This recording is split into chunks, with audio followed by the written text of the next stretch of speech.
Mbak Putri ini selain penulis ternyata pintar baca kartu yang ditulis kayaknya ya, atau kartu yang udah ada cerpen atau puisinya, jadi baca kartu.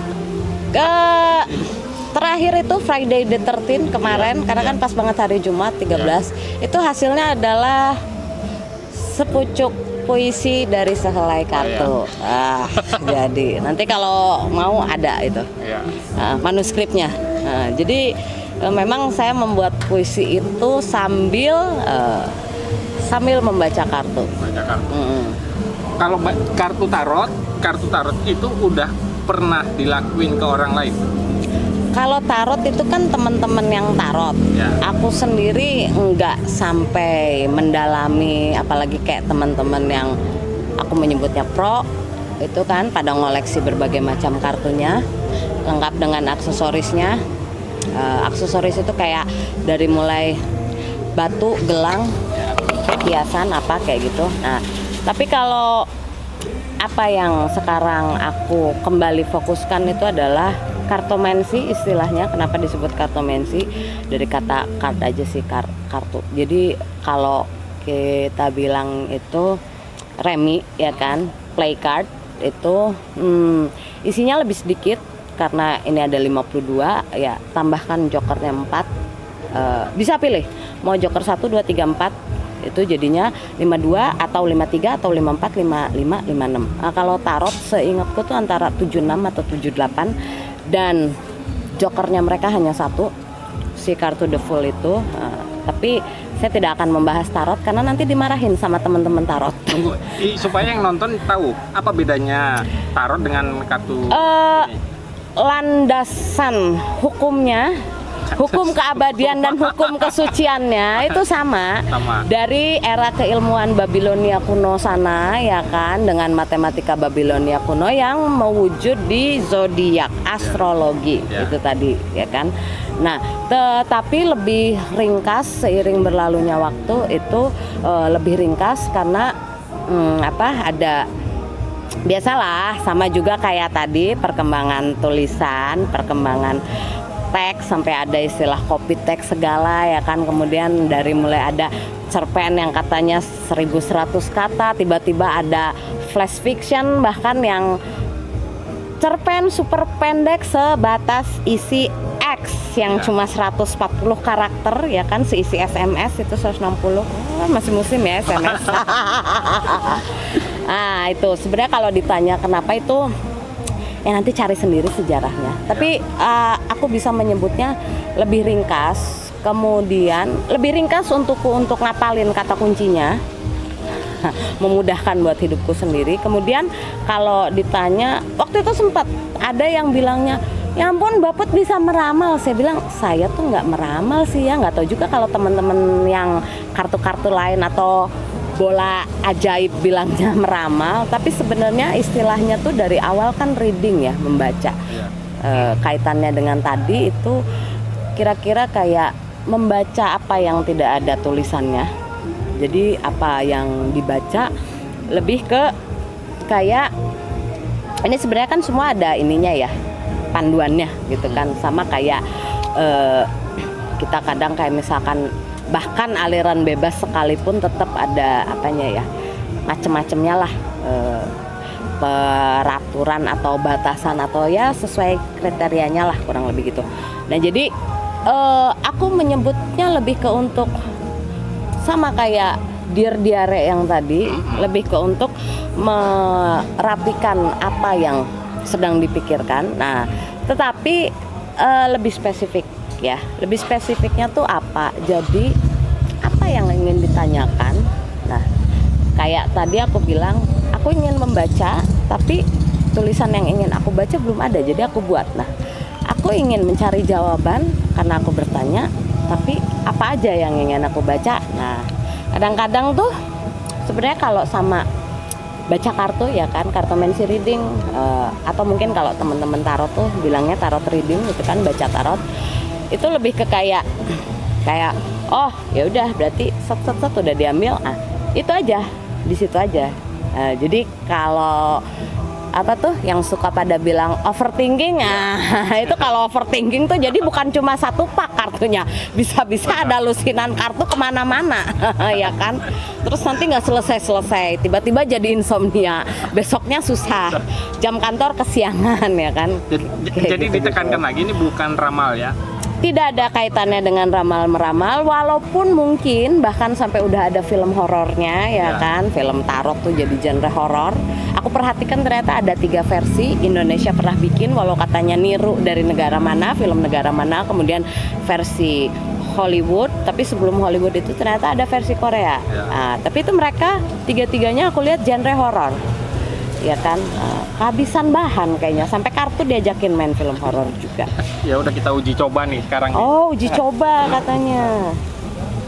Oke. Ini. Ya. Jadi kalau ditanya kenapa, berhubung nasabah kali ini adalah beliau juru kameranya. Nah, dan aku yakin beliau sudah terlalu lama bernafas dalam hidup ini untuk masih bisa kaget dengan kejutan-kejutan yang dihadirkan oleh Joker. Jadi untuk beliau aku singkirkan Jokernya. Apa itu Joker? Joker itu menyimbolkan kejutan, surprise, atau bahkan mungkin hal tidak terduga yang sifatnya negatif. Nah, kalau ngomongin tentang orang katanya oh ramalan ya gini gitu, sebenarnya kan ini gimana sudut pandang ya, gimana sudut pandang. Jadi apakah dia akan melihat itu sebagai hasil yang negatif atau dia akan melihatnya sebagai suatu tantangan. Nah, itu kan gimana katanya dia. Oh ya, ini apa ya, aku belum menemukan teman-teman sesama kartomensi yang lain. Jadi kalau misalkan ada teman-teman kartomensi reader yang lain, pembaca kartu remi yang lain, ya salam kenal, permisi anak baru. Nah, jadi ini kenapa Jokernya hilang satu? Nah, itu tapi emang khusus buat klien yang ini sudah saya singkirkan Jokernya. Klien eksklusif ya? Klien eksklusif ya kan. Aku bahkan nggak yakin sebenarnya dia mau bertanya apa untuk hidupnya itu. Nah, tetapi dari awal setiap habis terima nasabah itu semua kartu kembali ke bentuk semula. Kemudian untuk shuffling the card itu kocokan kartunya, aku biasanya menawarkan antara 7 atau 8. Waktu itu sempat ada yang nanya, emang berapa banyak ya? Standar sih 7, ngikutin jumlah hari dalam seminggu. Emang kalau lebih berapa? Ya kadang nawarin sampai 8 gitu kan. Kenapa 8 ya? Karena Tuhan menciptakan saya di hari ke-8. Oh iya. Tapi kalau katanya, terus nanti kalau dikocok lebih dari 8 emang kenapa? Enggak kenapa-kenapa, cuma nanti deg-degannya lebih lama. Kayak gitu. Karena kan muter, isinya cuma 52. Nah, kalau untuk sebelum memulai ini, sebenarnya karena mau membaca itu kan apa ya? Aku menyebut itu sebagai membaca jawaban, tapi ya jawabannya bukan berarti kayak hal yang mutlak atau pasti. Itu kan tergantung dia mau memilihnya gimana. Nah, sebelum memulai ini tuh, yang biasanya aku mulai adalah kamu ingin menanyakan apa? Nah, misalkan kayak gitu. Kalau pertanyaannya macam-macam. Misalkan kalau untuk beliau ini ya kan, jadi aku pikir beliau akan sedang bertanya gimana kira-kira prospek resolusi tahun 2025 saya gitu kan. Apakah saya masih tetap ganteng dan memesona gitu kan, seperti halnya beliau 15 tahun yang lalu gitu kan, apakah masih tetap memesona gitu kan, kurang lebihnya. Nah, jadi betul, langsung ya. apa resolusi tahun 2025? Oke. Mau 7 kocokan, mau 8 kocokan? 7. Oh, 7 aja katanya. Dia nggak rela kalau saya lahir di hari ke-8 ternyata. Nah, jadi ini 1, 2 ya kan. Namanya juga mengacak kehidupan yang rumit. 3 dulu ya kan. 4. 3 lagi. 5. 6. 7 yang terakhir. Oke.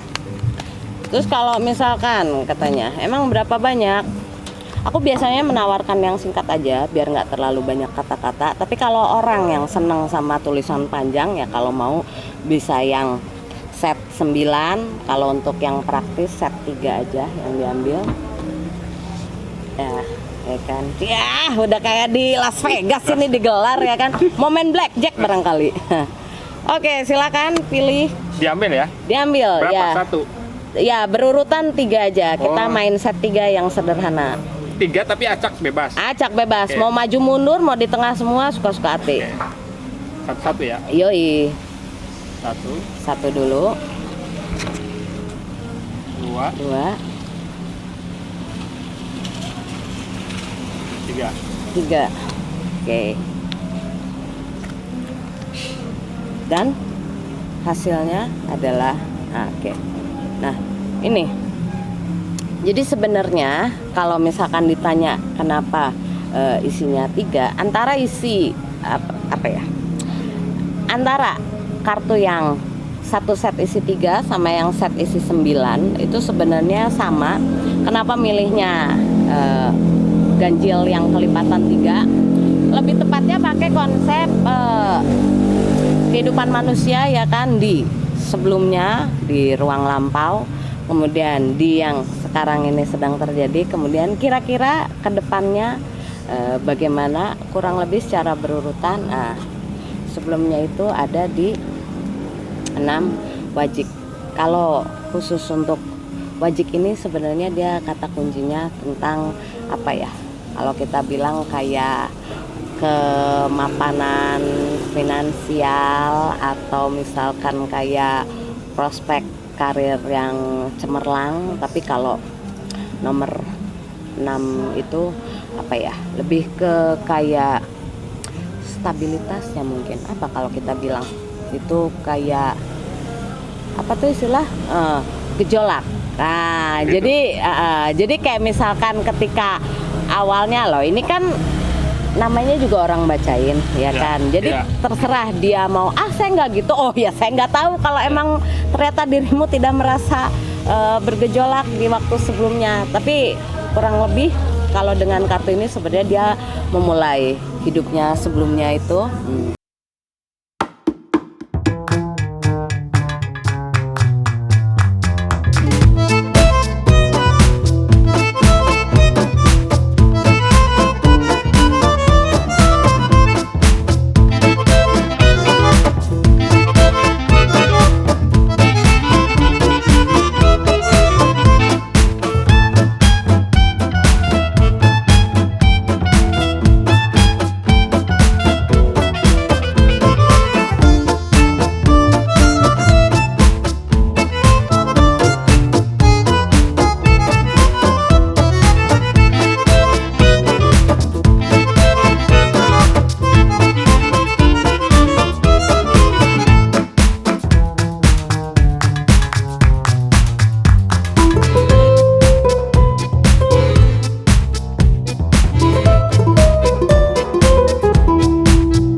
Wow, tampan, mapan, dan rupawan ya kan.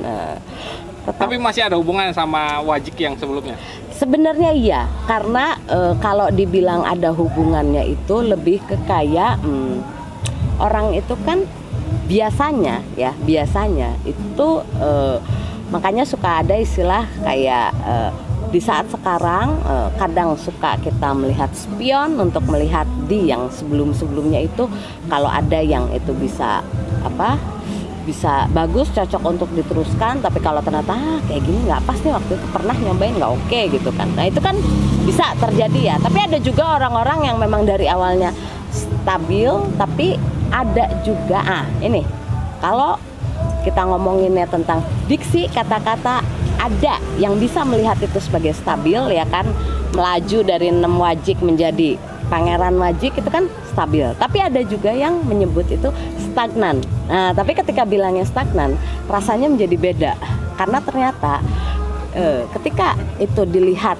dari pihak lain sebagai wah itu stabil tuh, kan oke, gitu kan, kesannya kayak itu justru yang diharapkan orang-orang kestabilan, tetapi dirinya sendiri malah melihat itu sebagai stagnan. Justru aku tidak menginginkan itu, katanya. Aku nggak mau gitu kan, tetap tampan dan mapan dan rupawan tuh aku nggak mau. Gitu ya kan, gimana sih, ada juga yang maunya kayak gitu ya kan. Jadi dari situ ya kan, apa yang telah dialami sebelumnya kemudian dipikirkan sekarang kira-kira mau ngapain lagi. Nah, dan itulah salah empatnya dari orang-orang yang sibuk bikin resolusi akhir tahun untuk ketemu tahun baru itu kan, nanti kedepannya mau ngapain katanya.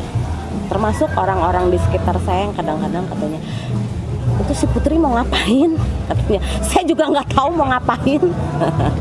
Nah, ini akhirnya beliau hadir dengan 2 wajik. Jadi ternyata tema beliau tuh masih tentang persoalan tadi kehidupan finansial, kemudian bidang pekerjaan, profesi, atau kita bilang keahlian ya kan. Kurang lebih misalkan kayak kayak aku sendiri gitu ya, menyebutnya misalkan kayak dulunya ya ngajar, ya nulis, ya nerjemahan gitu. Ya 15 tahun berlalu ditanya ya masih. Masih. Kalau sekarang sambil baca. Nah, itu jadi ternyata temanya beliau itu masih untuk menuju ke pergantian tahun, ketika dalam hati, oh iya ya kayaknya bikin resolusi tahun baru deh biar kayak orang gitu kan. Nah, ternyata dia temanya masih sama, masih tentang wajik ini. Jadi identiknya tentang itu. Secara umum ya, secara umum. Tapi juga kan ada orang yang bilangnya kalau bahasa Inggris bilang wealth ya. Wealth itu kan sebenarnya aku menyebutnya lebih ke sejahtera. Nah, ya toh sejahtera. Jadi kalau dibilang tentang kaya atau tidak kaya ya belum jadi crazy rich, tapi ya cukup lah ya gitu kan, buat hambur-hambur foya-foya.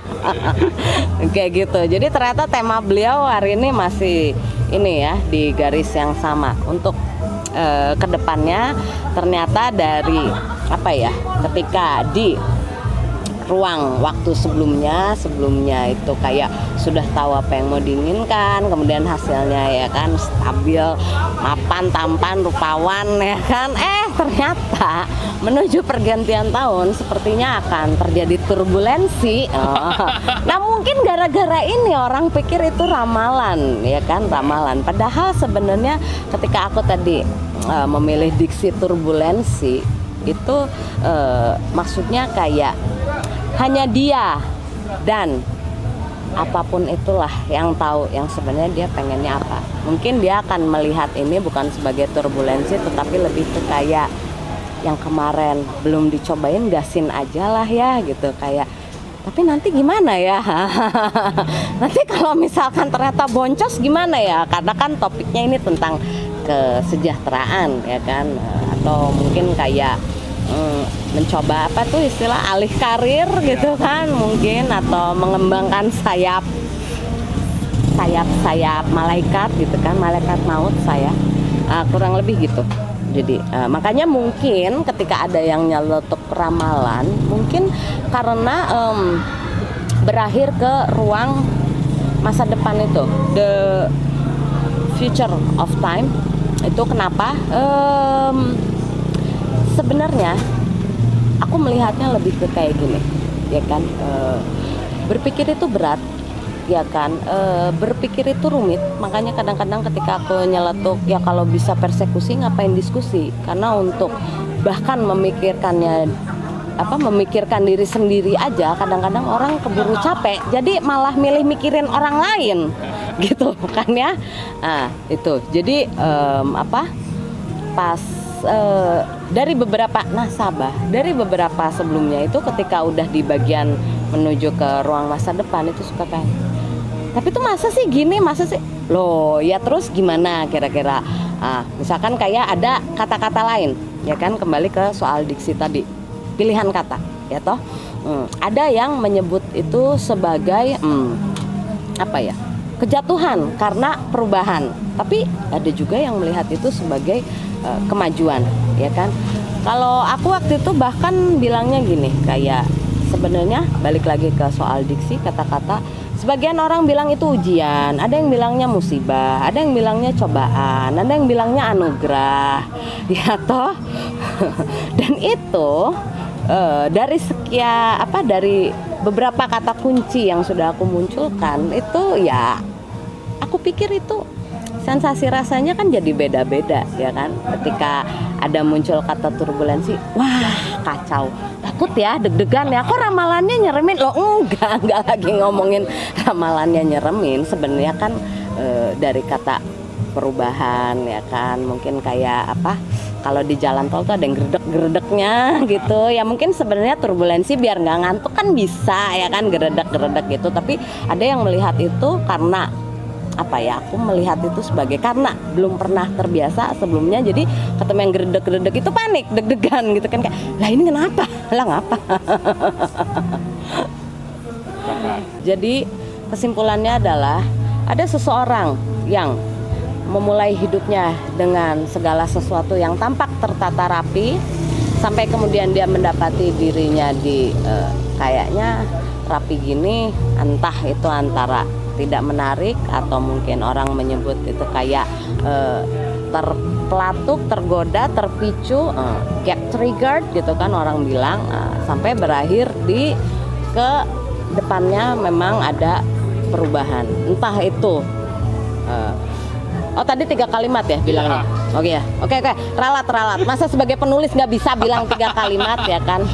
Seseorang yang memulai hidupnya dengan tatanan sosial kehidupan yang rapi, mendapati dirinya menemui perubahan, kurang lebih gitu. Nah, buat yang mendengar atau yang nonton, khususnya orang-orang Cirebon yang mau dibaca, ini bukan soal ramalan tapi ya, sekali lagi ini bukan. Karena